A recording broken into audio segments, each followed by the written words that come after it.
Dear students, today we are going to study a new poem, Crossing the Bar, written by Alfred Lord Tennyson.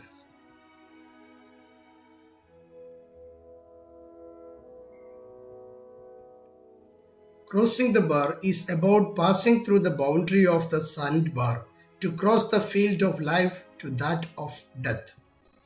The chief ideas emphasized in this poem are death is the ultimate inevitability of man's life, and thus, when it comes, we should be prepared to face it.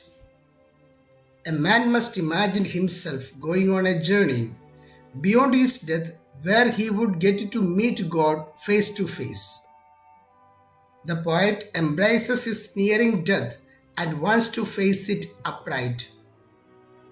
As a believer, he accepts the condition of his old age and wants to leave the realm of life silently, leaving no mourners behind.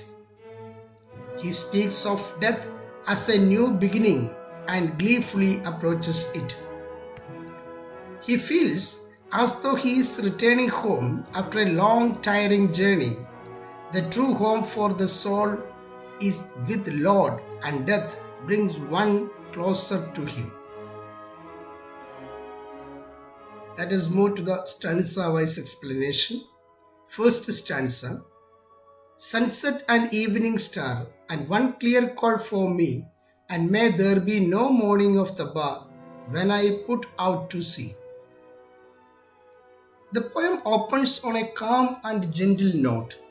The poet refers to the sunset and evening star that appears in the sky early. He says that he hears a clear call from him to his voyage to the unknown. He hopes that when starts his voyage, his ship will clear the sandbar smoothly. It is important to note that the poet uses the metaphor of journey to refer to the journey of his soul to the next world after his death. He is old and he knows that his life is about to end. There is a clear call for death for him. His only wish is that when his journey to the next world starts, he will have no cares and anxieties. In other words, he wants to face death calmly. Moving to the next stanza. But such a tide as moving seems asleep, too full for sound and form, when that which drew out the boundless deep turns again home. A ship sailing from the harbor is smooth when there is full tide. Then the ship easily crosses the sandbar. The poet's wish is that the tide should be such as makes his voyage smooth.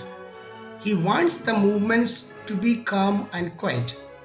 At a time when the sea will be so deep that there will be hardly any sound and high waves. What the poet wants to say that when his soul starts his journey back to its home from where it came, his journey into the unknown should be smooth. In other words, he wants to be free from doubts and fears, that is, sound and form. Let us go to the third stanza. To light and evening bell, and after that the dark, and may there be no sadness of farewell when I embark. The poet compares the approach of death to light and darkness to death. He knows that darkness will follow the to light, that is, death is sure to follow old age. There is no escape from the darkness, that is, death. When he starts his journey, he does not wish to see any sad parting scenes. In other words, he wants to remain happy at the time of his death. He does not consider death bad and cruel. Death is, in fact, a gateway through which one passes to enter the next world. So, death should be welcomed cheerfully. Moving to the last stanza of the poem. For though from out our bourne of time and place, the flood may bear me far, I hope to see my pilot face to face when I have crossed the bar. The poet says that the sea will take him from this finite world, limited by time and place, to his distant destination. When he has crossed the sandbar, he is sure to see his pilot face to face, that is God. In other words, when the poet has crossed the boundary that divides his life from the next, he hopes to see God face to face. He calls God his pilot because God guides man through life and death. After death, his soul of the dead meets God, who takes charges of it, just as a pilot escorts vessels going out and guides those coming in. I hope to see my pilot face to face when I have crossed the bar. Let us revise the value points of this poem.